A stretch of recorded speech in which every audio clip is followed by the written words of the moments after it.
Merci de nous regarder, merci de nous écouter. Aujourd'hui, nous sommes très heureux de recevoir dans notre plateau, évidemment, le pasteur Paulin Biakoulula de la cité du Grand-Roi Tabernacle. Il évolue évidemment à Kinshasa. Beaucoup de temps qu'il est parti de Mujima et actuellement il est là. Et nous allons donc parler avec lui autour de son ministère et quelques questions qui ont trait à l'évolution évidemment du message en République démocratique du Congo et là le trait particulier sur son ministère à lui. Pasteur Paulin, vous allez bien? Bonjour. Bonjour précieux frère Fabrice, nous allons très bien, espérant la même chose pour vous. Alors très jeune pasteur, déjà ça vous fait quoi? Bon, c'est la volonté du Seigneur, on s'y plaît.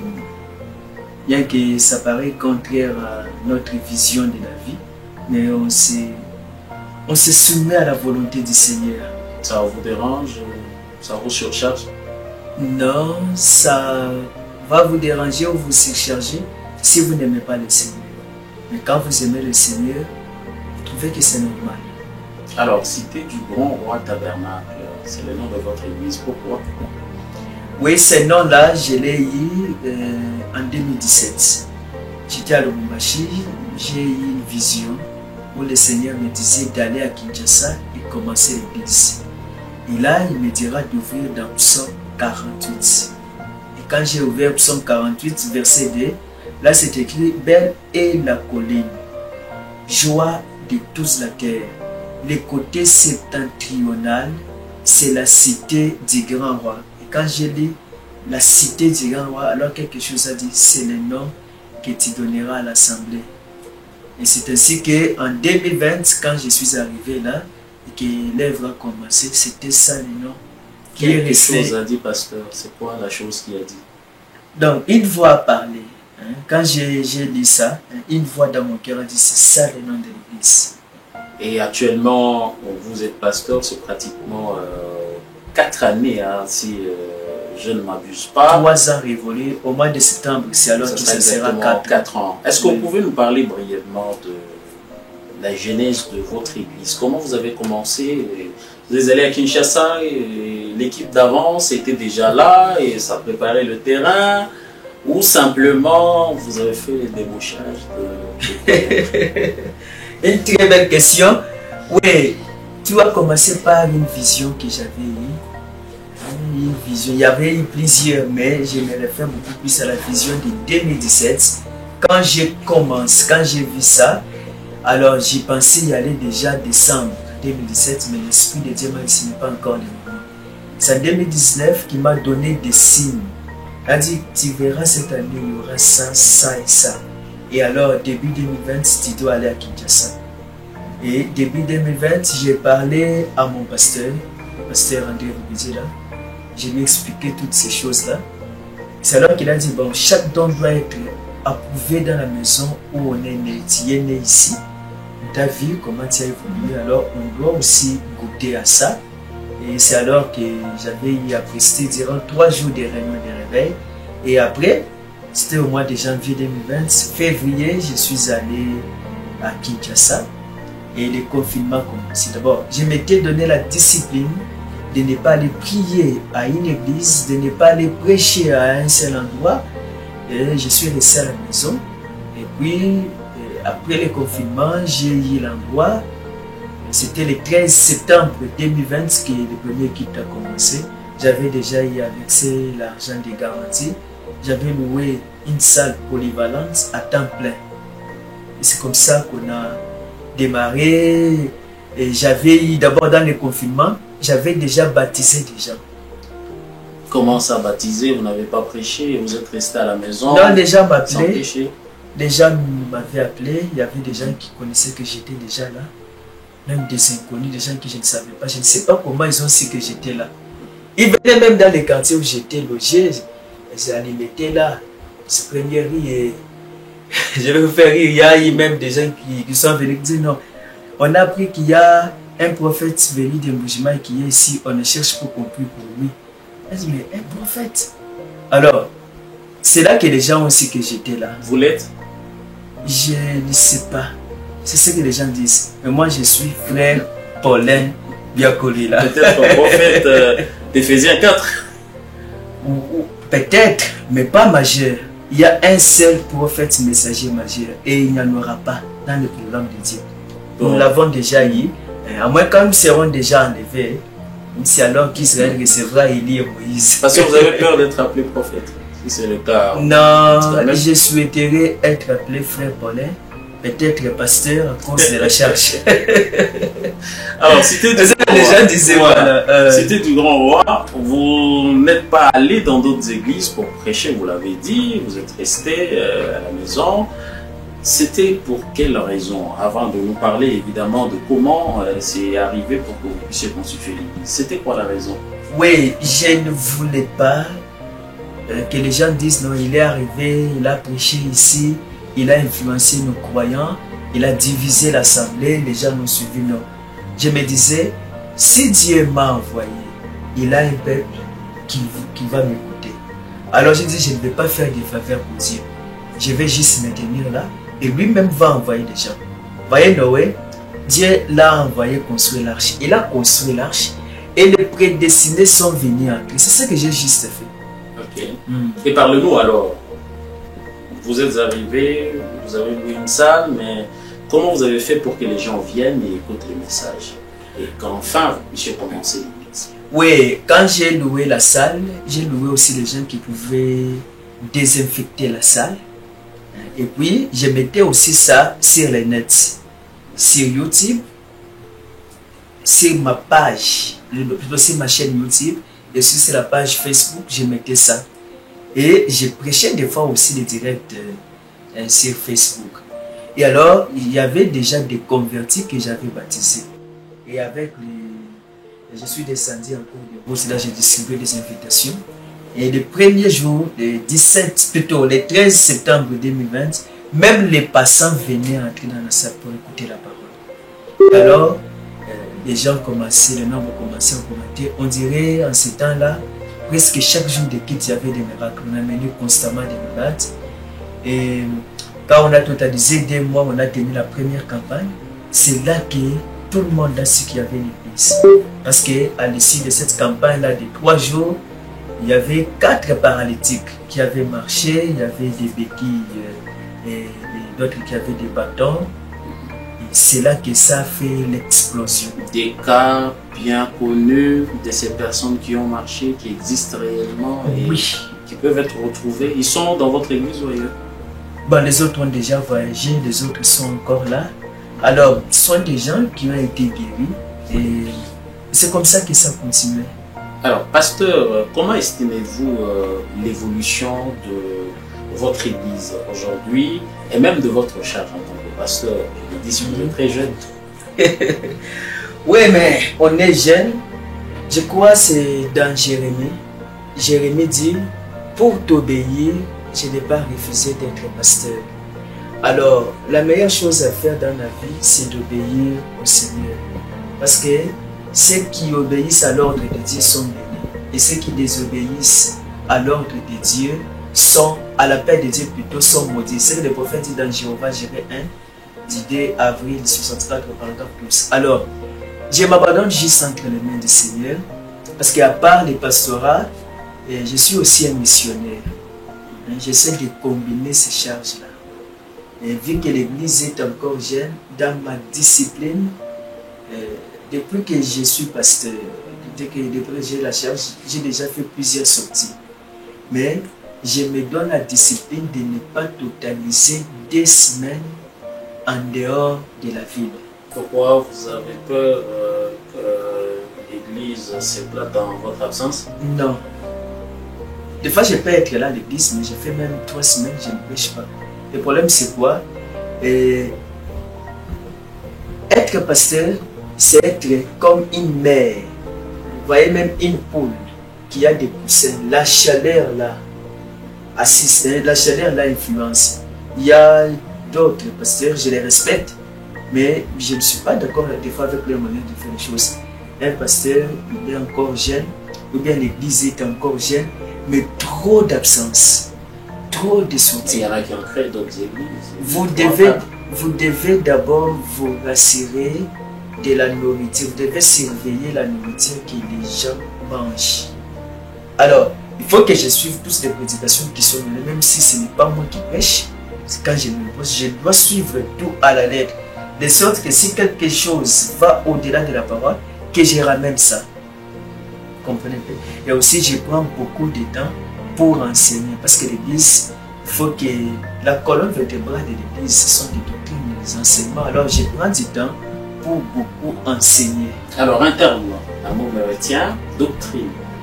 Oui. Avant de poser la question sur votre doctrine, votre Église a combien de croyants actuellement? Combien de croyants actuellement, je ne saurais pas dire avec précision, mais je vais vous aider un peu à estimer. On était à Limité, sur 16e rue, on a déménagé là pour venir à Kasavubo, et là on a pris une salle à temps plein, la salle est en balcon. Mais là où on était, là on avait construit un hangar que nous avons démonté, on a gardé le souvenir dès qu'on achète notre endroit, on puisse reconstruire cela. La salle est de quelle capacité? Ah, on ne sait pas très bien estimer, parce qu'elle est vaste en bas et aussi en haut il y a un balcon. Mais c'est presque exactement la même capacité que notre hangar qu'on avait. Et les hangars qu'on avait, si vous pouvez estimer l'ancien temple, du tabernacle de vous voyez l'ancien temple du tabernacle de Mujimai, vous hormis vous appelez ça comme un véranda, là où il y a des motos et des annexes. Oui, hormis les annexes, rien que l'ancien temple. C'est ça, c'est presque ça la dimension de notre hangar qui s'est remplie. Et c'est exactement la même dimension de la salle que nous avons avec balcon et qui s'est remplie aussi. C'est une grande église, pasteur. Qu'est-ce qui a attiré les gens? Oh, c'est Dieu. Vraiment? Vous savez, des gens disaient au début là, que non, les gens suivent les jeunes hommes là à cause des miracles, et ainsi de suite. Alors, une fois là, quelqu'un est venu. On avait amené un pasteur qui était devenu estropié, qui ne pouvait plus marcher. Il ne pouvait même pas se tenir debout. Alors, quand je suis monté à la chaire, déjà s'entendait directement à des prophéties, visions, ainsi de suite. Mais ils m'ont entendu enseigner la parole, j'enseignais, enseigné. Et c'est à la fin qu'on a amené les malades et l'homme m'a marché sur place. Les gens se sont dit, mais même s'il n'y avait pas eu de miracle, rien que la prédication à elle seule apporte déjà la conviction. Donc c'est au moins ça. Alors, je peux dire que c'est Dieu qui attire les gens, pas des... C'est pas que ce soit les miracles. C'est pas les miracles, en fait. C'est pas exactement le miracle, bien qu'on peut considérer ça comme étant qu'on ne l'a pas, exactement au moment où vous prêchez et que par la prédication, il y a la démonstration de la puissance qui se trouve dans la parole. Les miracles peuvent être aussi considérés comme la part pasteur. Oui, sûrement, je ne peux pas rejeter ça. Il y a les miracles aussi sont des appâts. Vous voyez, ça attire. Maintenant, quand les gens viennent, qu'est-ce qui va les garder? C'est la parole. Oui, je dois aussi témoigner une chose. Il y a des gens qui ne me connaissaient pas, mais qui m'ont vu dans leurs rêves. Ils prient, Seigneur, guéris notre papa, notre beau-père qui est malade. Dans leurs rêves, ils me voient moi en train de prier pour lui. Et une voix dit, c'est celui-ci votre pasteur. Et entre-temps, ils sont membres de notre église. Et des personnes qui voient exactement les mêmes rêves, qui me voient alors qu'ils ne me connaissent pas. Quelques jours après, comme par coïncidence, quelqu'un va me chercher. Quand j'arrive là, eux aussi se trouvent là. Ils disent, mais c'est celui-ci qu'on avait vu dans les songes. Et tous avaient vu la même chose. Et l'homme a été guéri. Ils ont dit, mais Dieu nous avait dit dans les songes que c'est celui-ci notre pasteur. Et ils m'ont suivi. Ça vous fait quoi, pasteur? Pour moi, ça m'encourage. Je trouve que je ne suis pas en train de fournir les efforts. Les gens viennent d'eux-mêmes. Donc les gens viennent d'eux-mêmes. Alors, une question au pasteur. Vous avez une grande église, cité du grand roi Tabernacle. C'est quoi la doctrine? Jésus est venu, il n'est pas venu, c'est marche du serpent, le millénium, c'est quoi exactement votre doctrine à vous? Oui, le prophète dit Jésus vient 3 fois. La première fois pour nous racheter, la deuxième fois pour nous enlever, et la troisième fois il revient avec son épouse. j'attends l'enlèvement. Quand il vient pour la deuxième fois, je monte avec lui dans l'enlèvement. Vous voyez, c'est pour dire je l'attends.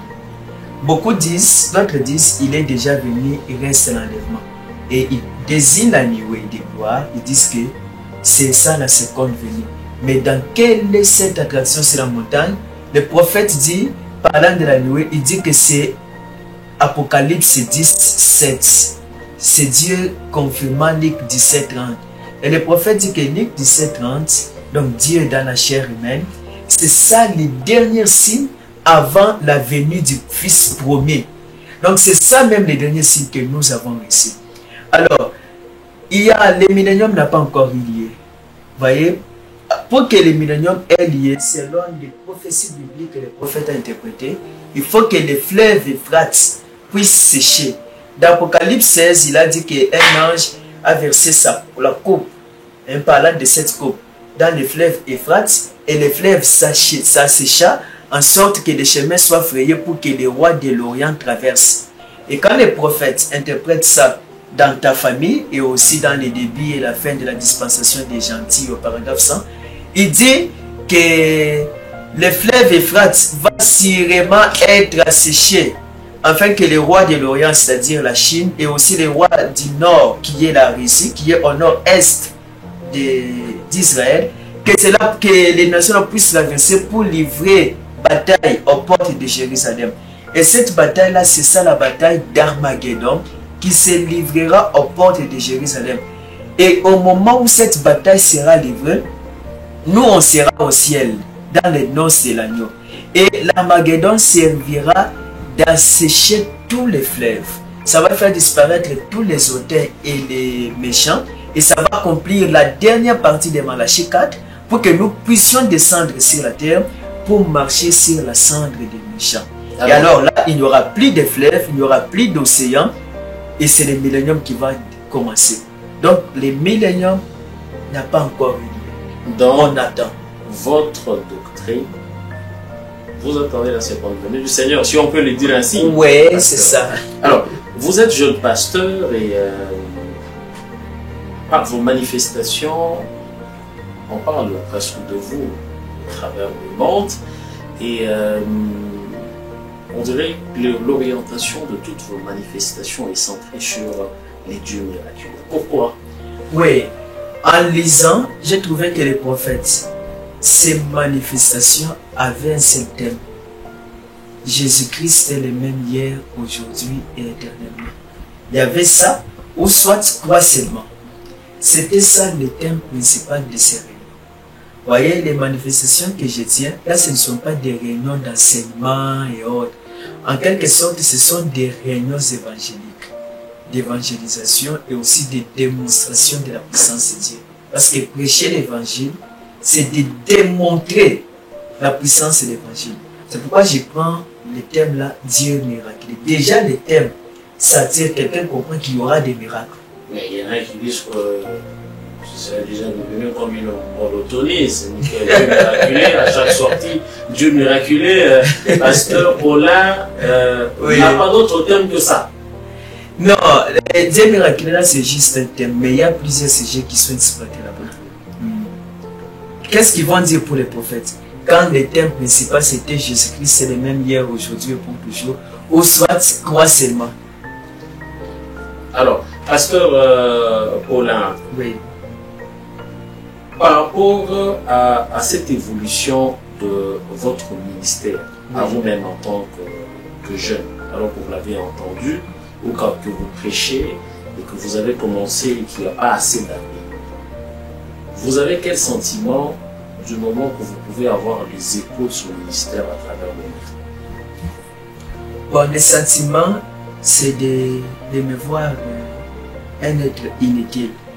Parce que je me rends compte que moi, je suis un vaurien pour commencer, tiré de la boue, et que je ne peux pas faire ça. Je suis conscient que ce n'est pas moi. Et je sais que c'est la main de Dieu qui fait ça. Parce que d'abord, je ne sais pas comment Dieu fait pour ouvrir les yeux d'un aveugle. Je ne sais pas comment Dieu fait pour amener un paralytique à laisser tomber les béquilles et marcher. Je ne sais pas comment Dieu fait pour déboucher les oreilles sourdes. Maintenant, comment je vais m'enfler? Je ne sais pas comment Dieu fait pour montrer aux gens des songes pour qu'ils viennent auprès de moi. Je ne sais pas comment toutes ces choses se passent. Tout ce que moi je sais, c'est que la Bible me dit de prier. J'ai pris les résultats là. C'est Dieu qui produit ça. Vous avez fait la théologie? Non, je n'ai pas fait la théologie. Faire la théologie, pourquoi? Mais il y a des pasteurs qui ont fait la théologie. Qu'est-ce que vous en pensez? Non. Ceux qui ont fait aussi le message? Non, je pense que là, il faudrait que... Je lis un peu une citation du prophète. Il dit ceci. Dans le sermon de Gazam, la sauterelle, les Gélèques et les Asiles, prêché le 12 juin 53, au paragraphe 56 à la fin, le prophète dit, c'est à la fin, il a dit, je ne ferai pas confiance dans une théologie, mais au Saint-Esprit, dans la parole de Dieu, c'est Christ, le roc solide. Le prophète dit qu'il ne fait pas confiance dans une théologie. Donc, vous n'êtes pas d'accord avec ces prédicateurs qui font la théologie dans ce message? Ils font la théologie, pourquoi? Pour apprendre la prêcher. Avoir les diplômes et voilà, qu'ils soient en ordre. Non. Parce qu'évidemment, ils sont pasteurs. Selon l'État congolais, dans notre constitution, pour avoir les documents d'être fondateur, par exemple, d'une assemblée locale, bien d'une communauté, il faut être détenteur d'un diplôme d'État, d'un diplôme universitaire. On n'a pas dit seulement la théologie. Moi, j'ai le diplôme d'ingénieur en sciences économiques. Je suis agroéconomiste. J'ai le diplôme d'État en chimie industrielle. On a d'ailleurs fait avec vous la même école. J'ai le diplôme de graduat. Et j'ai continué, j'ai eu les grades d'ingénieur. Je vais encore faire la théologie, pourquoi? Sauf, je pense qu'il y en a ceux qui font la théologie pour enrichir leur connaissance sur des recherches en des termes hébreux et grecs. Vous voyez, quand les prophètes prennent par exemple le terme apocalypto, c'est un théologien qui lui a dit ça. Et lui même il a consulté d'autres dictionnaires. Il y en a que je respecte qui ont fait la théologie juste pour enrichir la connaissance sur la traduction originale de la Bible. Il est dédouané du fait qu'ils l'ont fait, même si en lisant le prophète, il n'est pas d'accord. Bon, d'une part, écoutez encore le prophète, il y a... le prophète est aussi large, hein? Il dit ceci encore sur la théologie, il dit ceci. Dans le sermon, montre-nous le Père et cela nous suffit. Prêché le 11 juin 53. Au paragraphe 53, il dit ceci. Assurément, peu importe combien de théologie vous apprenez, si vous n'êtes pas né de nouveau, vous êtes perdu. Dans l'essentiel, ce n'est pas d'apprendre beaucoup de théologie, mais c'est de naître de nouveau. Alors, vous êtes d'accord ou pas? Ma question est au milieu. Si vous apprenez la théologie pour prêcher, vous êtes de côté. Mais si vous êtes né de nouveau, ayant un vrai appel au ministère, un véritable appel au ministère, mais que vous sentez que vous voulez connaître la traduction originale de la Bible, parce qu'il y a plusieurs sortes de théologie. Là où quelqu'un recherche toujours les termes originaux, là je ne pense pas que ce soit bon. Mais je pense que même avec Internet, quelqu'un peut lui-même faire des recherches. Pourquoi seulement aller faire ça comme dit? Alors, une autre question, Pasteur Paulin. Il y a une opinion qui circule et qui incrimine certains pasteurs et certains chantres de faire recours à une autre puissance en dehors du Saint-Esprit. Je fais ici référence à ce qui est appelé cabale juive. Vous en pensez? Vous en savez quelque chose? Bon, j'ai entendu déjà parler de ça, surtout ces derniers temps. J'aimerais d'abord lire quelque chose à l'intention des croyants du message. Combattre ardemment pour la foi qui a été transmise au sein une fois pour tous, prêché le 14 juin 53, paragraphe 13, le prophète dit ceci. Et pour prêcher l'évangile, avant d'en faire une bonne nouvelle à prêcher, vous devez donc avoir la puissance. La puissance 2 et la démonstration du Saint-Esprit pour prouver l'évangile. Il est vrai qu'on dit aussi qu'il n'y a pas de fumée sans feu. Il y a d'autres qui sont des innocents, qui sont cités innocemment. Il y a peut-être d'autres qui sont coupables. À votre connaissance, il y en a? Bon, le problème est que je ne connais pas tous ceux qui sont cités. Mais j'ai entendu les noms des gens être cités. Et des gens dont j'ai entendu les noms être cités, à mon avis, ce sont des innocents. Donc votre commentaire serait? Mon commentaire serait qu'on a cité des innocents, mais il y en a qui sont coupables de ça. Et je n'aimerais pas citer les noms. Parce que vous pouvez voir ça à l'œil nu par certaines pratiques qui ne sont pas scripturaires aujourd'hui. Vous voyez, je ne soutiens pas ça. Un prédicateur doit d'abord recevoir le Saint-Esprit. Jésus a dit à ses disciples dans Luc 24, « Attendez à Jérusalem jusqu'à ce que vous soyez revêtis de la puissance d'en haut. » Maintenant, quelqu'un qui n'est pas directement prêché et qui n'est pas revêtu de la puissance d'en haut, quand il se retrouvera devant des défis, parce que tous ceux qui viennent à l'église ne viennent pas pour prier, il y en a d'autres qui viennent envoûter. On m'avait défié par des sorciers à Bénin en 2019. J'ai tenu une campagne les derniers jours. Un grand maître sorcier quittait les villages voisins et venait là pour me tuer. Mais il venait dans un avion de sorciers et il est tombé par terre. Tout le monde l'a vu. Il a quitté là, il est tombé et il n'avait pas d'habit. Et les gens m'ont tabassé. C'est un phénomène. C'est arrivé. Alors, voyez, maintenant, quelqu'un qui n'a pas la puissance des Dieu, devant des événements comme ça, il va chercher des renforts dans des histoires de cabales juives. C'est pourquoi, quand nous amenons les gens au salut, il faut les amener d'abord à recevoir le Saint-Esprit. C'est là que j'apprécie beaucoup notre église mère, d'où on est né, le tabernacle de Mouchimar. On amène les gens à être baptisés et après, on impose aux gens les mains pour qu'ils reçoivent le Saint-Esprit. Parce que le Saint-Esprit, c'est la puissance qui est au-dessus de toutes les puissances. C'est au-delà des cabales juives, c'est au-delà de tout. Comment quelqu'un qui a le Saint-Esprit? Les gens veulent avoir aussi l'argent, ce qui fait la force. Pour avoir l'argent? Non. Vous savez, monsieur frère Fabrice, vous et moi, nous avons étudié dans une même école. Hein? Là où il y avait vraiment une discipline de faire. Je pense pour avoir l'argent, il suffit de faire confiance à Dieu et de travailler. C'est trop bas de penser que pour avoir l'argent, il faut entrer dans des cabanes juives. Et aussi... Et il y en a qui entrent et qui ont finalement l'argent. Mais c'est la bassesse. Quel argent ils ont même? C'est la bassesse. Le problème c'est quoi? Il y a beaucoup de serviteurs de Dieu qui ne veulent pas travailler.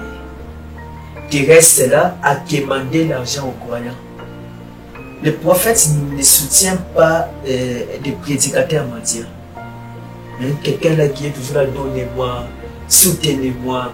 Vous savez, quand on a construit notre hangar là, sur 16e là, on l'a construit dans l'intervalle de 1 mois et 2 semaines. Et ça nous avait pris au-delà de 25 000 $. Et les gens ont dit non, c'est un problème. Parce que quand je fais des réunions, des prières internationales, les gens se connaissent dans le monde entier. Et il y a aussi des annonces qui sortent pour différentes nations. Prière internationale, pasteur, vous avez dit? Oui. Les gens en tant que pasteur ou en tant que prophète? La Bible nous dit de prier pour les nations, pour les autorités, ainsi de suite. Et il y a des gens de différents pays qui se connectent. Et des fois, il y a des annonces qui sortent. Par annonce, il veut dire des prophéties qui sortent sur différents pays. Et ces choses sont enregistrées. Il y a d'autres nations qui nous contactent en privé. On leur annonce des choses qui doivent arriver et ça arrive. Et les gens ont pensé que non, il y a des gens de différentes nations qui ont envoyé l'argent pour qu'on construise. J'ai dit non, tout est sorti d'ici, de notre assemblée. Et d'autres disaient non, lui est beaucoup aimé par le pasteur André, ça doit être le pasteur qui lui a donné l'argent pour construire. Et j'ai dit non. Vous pensez que tous les grands nombres de ministres qui sont là, et d'autres pasteurs qui sont sortis, on va seulement me privilégier moi, ça sera comme... on va dire quoi? La discrimination en quelque sorte. Il envoie quand même. Il prie pour moi, mais envoyer l'argent pourquoi? Je ne reconnais pas. Vous savez, c'est nous-mêmes, avec notre propre volonté, on l'a fait. Ce que des pasteurs doivent faire, c'est quoi? À part prêcher, les pasteurs doivent aussi créer des activités. Là, c'est mon avis personnel qui peuvent prendre ou rejeter. Quand vous restez là, compter seulement sur les peuples, vous manquerez à manger un jour. Alors, nous sommes en train de chuter, Pasteur Paulin, parce que nous parlons évidemment de la puissance actuellement, au regard de miracles, de signes et prodiges qui se sont opérés dans la vie du grand prophète William Marion Branham. Et nous avons comme l'impression que actuellement, parmi les croyants et même les Célestiens 4, on n'arrive pas à exploiter cette puissance qui est contenue dans la parole, qui est le message du temps de la fin. Vous ne trouvez pas que ça, c'est ce qui fait amener certaines personnes à entrer dans tout ce qui est considéré comme un mal vivre ou des raccourcis pour avoir ce qu'il y a à chercher? Bon, j'ai une réponse, je vais dire mon avis personnel. Ce qui amène les gens à penser comme ça, c'est le manque de collaboration. Si les gens pouvaient collaborer comme il allait voir que cette présence de Dieu est toujours là. Bien que on ne pourra pas atteindre la même dimension de Frère Branham, mais les miracles se produisent toujours. Vous savez, je vais vous répondre aussi par une démonstration, un exemple. En 2022, j'ai tenu une campagne à Lubumbashi. Je quitte Lubumbashi directement, on va à Kolwezi. Et les frères ont assisté à ça. Il y avait un autre qui était parti en Zambie. Et de retour à Lubumbashi, les gens lui ont dit, on a assisté à une campagne. Un pasteur venu de Kinshasa a prêché. Nous avons vu nous-mêmes les aveugles qu'on connaît très bien, bien connus à Lubumbashi. Des aveugles ont vu. Les aveugles des désirs complètement aveugles, ils ont vu déboîter au marché. Il y avait un déboîté, c'est une rangée là. J'ai dit au nom de Jésus, levez-vous. Et ce sont levés et ont commencé à marcher. Et il a dit non, je ne crois pas. Moi, je suis né, j'ai grandi dans les messages, je n'ai jamais vu de choses comme ça. Et c'était au mois de septembre. J'étais déjà de retour à Kinshasa. Au mois d'août, je rentre à Likasi pour une campagne. Et les frères lui ont dit non, le pasteur là est rentré. Venez assister. Il a dit ah, cette fois-ci, je vais assister pour voir si c'est vrai. Il est venu les derniers jours de la campagne. Et le matin, j'ai prêché d'abord dans l'église. Et le soir, c'était une campagne en plein air. Alors, on avait amené une femme qui avait un goitre gonflé. J'ai touché le goitre. J'ai commencé à prier. J'ai dit, Seigneur, je demande que ces goitres disparaissent au nom de Jésus. Et le goitre a commencé à se fondre. Et vous étiez en train de sentir ça? Oui, et c'était visiblement comme ça. Ça se fondait jusqu'à la disparition totale. Le frère a dit, ah, c'est peut-être un hasard. Et le soir, il est venu sur l'île de la campagne. On a amené des paralytiques, on a amené un papa estropié. On l'a fait asseoir à côté de lui. Il a dit, ah, aujourd'hui je vais voir. J'ai prêché, j'ai fait l'appel à l'hôtel, je suis descendu, j'ai touché le papa. Je suis retourné sur le podium. Et j'ai dit, vous tous qui ne marchez pas, maintenant, levez-vous, commencez à marcher au nom de Jésus-Christ. Le papa là s'est levé, il a marché et il a même couru. Le frère a vu, un autre qui avait des béquilles, il s'est mis à marcher, les aveugles ont recouvré la vie. Et ces choses, il y a des vidéos, parce que ça passe en direct. Il y a des vidéos, donc ce ne sont pas des choses qui se sont faites en privé. Et le frère a dit, ah, il est venu me voir pour dire quand on m'a dit, moi j'ai critiqué, mais aujourd'hui j'ai vu. Le frère là m'a même offert, m'a même donné l'ordinateur que j'utilise pour prêcher actuellement. Les autres fois, il était convaincu. Oui, effectivement. Donc lui aussi pensait comme ça, que ça ne se fait pas. Le problème c'est quoi? Dans 1 Corinthiens, Paul a éclairé ça. La Bible dit, tous ont-ils les dons de prophétiser? Tous ont-ils les dons de guérison? Tous ont-ils les dons d'opérer les miracles? Tous sont-ils docteurs? Tous sont-ils apôtres? Tous sont-ils prophètes? Donc Dieu a donné aux autres d'être des apôtres. Les autres sont des docteurs, ils enseignent très bien la parole. Les autres aussi ont les dons d'opérer les miracles. Ce qu'il nous faut, c'est la coopération, la collaboration. Vous voyez par exemple la collaboration, elle va aider à quoi? Par exemple, le peuple qui a besoin de voir des miracles. On ne parvient pas à voir des miracles, on veut voir des miracles et des guérisons. Organisez juste des réunions et aligner les gens que Dieu a appelés dans ces domaines-là. Qui ont ce don-là. Qui ont ces dons-là. Et vous allez voir ça. Par exemple, l'année passée, on nous avait invités à Dar es Salaam en Tanzanie. Et on y était, il y avait des pasteurs venus de différents pays. Et il y avait une très bonne collaboration. C'était organisé pendant 5 jours, les matins, convention, les soirs, campagne en plein air. Et moi, j'étais aligné pour la campagne. Les matins, il y avait des gens qui enseignaient, qui faisaient ceci, ainsi de suite. Moi aussi, j'enseigne beaucoup dans mon église. Mais là, j'ai trouvé que, pour que je ne sois pas surchargé, j'étais aligné pour... j'exhorte un peu à la campagne, j'ai fait l'appel à l'hôtel et j'ai prié pour les malades. Et c'est là que les anciens même de la ville ont dit, à l'issue de la campagne, c'est notre première fois. Ils ont dit, à part les miracles qu'on a lus dans la Bible et dans les brochures, c'est la première fois que l'on voit les aveugles voir, les muets parler et les boiteux marcher. C'est eux-mêmes qui ont amené l'air aveugle, l'air muet, l'air boiteux. Eux-mêmes ont témoigné ça. Vous voyez un peu? Il faut juste cette collaboration-là. Quelqu'un qui voit que non, il faut que tel enseigne, il enseigne, il faut que non, ici, il faut que tel vienne prêcher sur telle chose, tel vient. L'église appartient au Seigneur Jésus.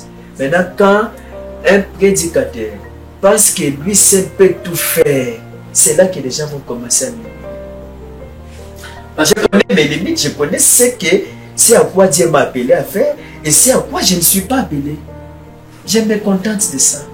Pasteur Paulin, on est à la fin de l'émission. Oui. Vous avez un mot à dire?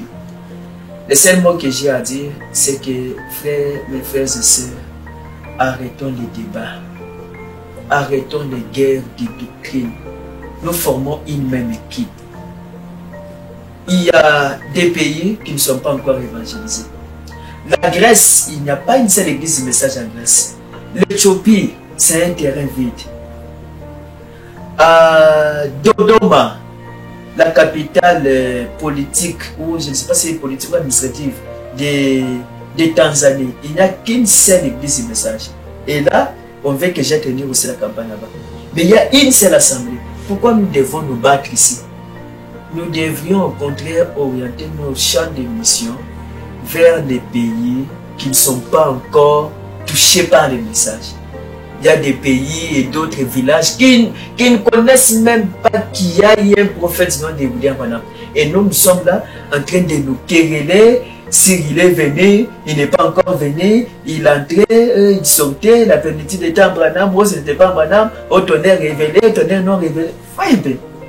Il y a certaines choses là qui sont nos points de vie privés. Amenons les gens encore à les messages, à recevoir le Saint-Esprit, à être prêts pour l'enlèvement. Jésus est déjà venu, il est où? Il n'est pas encore venu, et c'est là. Quand on lit quelque chose, c'est que les prophètes ont dit, on croit, même si on ne comprend pas, nous devons croire et avancer. Moi, je prends l'unité, cette divergence doctrinale-là, c'est une distraction que l'ennemi a juste semée. Voilà, le pasteur Paulin prône l'unité. Merci à vous, madame et messieurs, vous qui nous avez regardé, vous qui nous avez suivis dans cette émission. Nous recevions le pasteur Paulin Biakoulila de la cité du Grand Roi Tabernacle. Il évolue à Kinshasa, il était notre invité. Alors, merci à tous et nous allons nous retrouver très prochainement. Au revoir.